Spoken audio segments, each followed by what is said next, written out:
வணக்கம், welcome to JV cafe. நம்ம சூப்பரான ஆடி 18க்கு ஒரு ஹெல்த்தியான ஒரு பாயசம் பண்ண போகிறோம். அது என்ன வாழைப்பழ பாயசம். இது எப்படி செய்து பார்க்கலாம் வாங்க. 3 வாழைப்பழம் எடுத்துட்டுருக்கேன். 1/4 கப் அளவுக்கு சர்க்கரை, 10 முந்திரி எடுத்துட்டுருக்கேன், கொஞ்சமாக ஏலக்காய் தூள், கண்டென்ஸ் மில்க் வந்து ஒரு பவுல் எடுத்துட்டுருக்கேன். அதில் நம்ம வாழைப்பழத்தை கட் பண்ணி சேர்த்துக்கலாம். அதில் தோலெல்லாம் உரிச்சிட்டு கட் பண்ணிக்கிறேன். இப்போ வாழைப்பழத்தை நான் கட் பண்ணி போட்டேன். இதை நம்ம மேஷர் வச்சு நல்லா மசிச்சுக்கலாம். இப்போது அடுப்பில் ஒரு கடாய் போட்டுருக்கேன். அதில் கொஞ்சமாக 1 ஸ்பூன் அளவுக்கு நெய் சேர்த்துக்கிறேன். ஏன்னா நம்ம முந்திரி திராட்சையை வறுத்து எடுக்கிறதுக்காக தான். இப்போ இது நெய் நல்லா உருகட்டும்.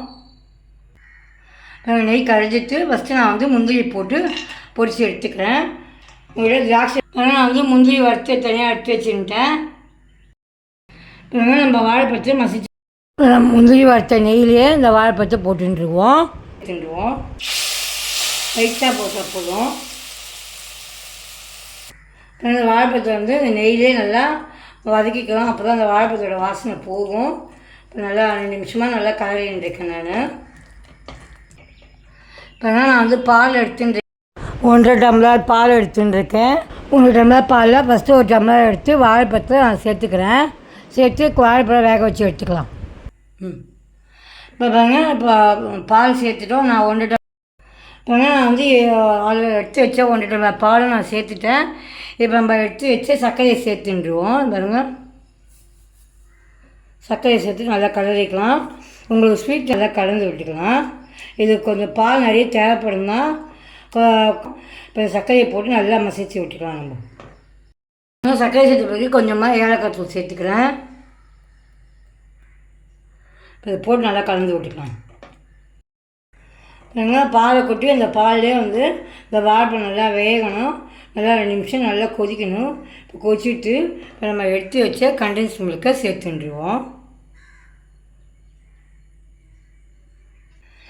இப்போ கண்டென்ஸ் மில்க் சேர்த்து நம்ம ஒரு வாட்டி நல்லா கலர் எடுக்கலாம். இப்போ நம்ம வறுத்து வச்சா முந்திரியை சேர்த்துடுவோம். இதோட கூட இது மேலே 1 ஸ்பூன் அளவுக்கு நம்ம நெய் விட்டுப்போம். இன்னும் நல்லா வாசனையாக இருக்கும் உங்களுக்கு. 1 ஸ்பூன் அளவுக்கு நெய் விட்டுக்கிறோம். நல்லா சேர்ந்து ஒன்று போல் கலந்து வரணும். அதுதான் சூப்பரான ஹெல்த்தியான வாழைப்பழ பாயசம் ரெடியாக எடுத்து இது எங்கள் ஆடி 18 பேருக்கு நான் பண்ணியிருக்கேன். இதெல்லாம் சூப்பராக டேஸ்ட்டாக இருக்கும். இது ஈஸியாக சிம்பிளாக பண்ணிடலாம். 10 நிமிஷம் பண்ணிடலாம். அவ்வளோ சூப்பராக இருக்கும். இந்த மாதிரி வாழைப்பழ பாயசம் பண்ணேன்னா படிப்பாங்க. நல்லா சூப்பராக டேஸ்ட்டாக இருக்கும். எல்லாருக்கும் தெரியும். இருந்தாலும் சில பேர் வேறு மாதிரி பண்ணுவாள். நான் வேறு மாதிரி பண்ணியிருக்கேன். டேஸ்ட்டும் நல்லாயிருக்கும். குழந்தைங்களுக்கும் ரொம்ப பிடிக்கும். இந்த வாழைப்பழ பாயசம் ட்ரை பண்ணி பாருங்கள். ட்ரை பண்ணி பார்த்து உங்களோட ஃபீட்பேக் சொல்லுங்கள். மறக்காத ஜேவி கஃபேக்கு சப்ஸ்கிரைப் பண்ணுங்கள், லைக் பண்ணுங்கள், ஷேர் கமெண்ட் பண்ணுங்கள். தேங்க்யூ, பாய்.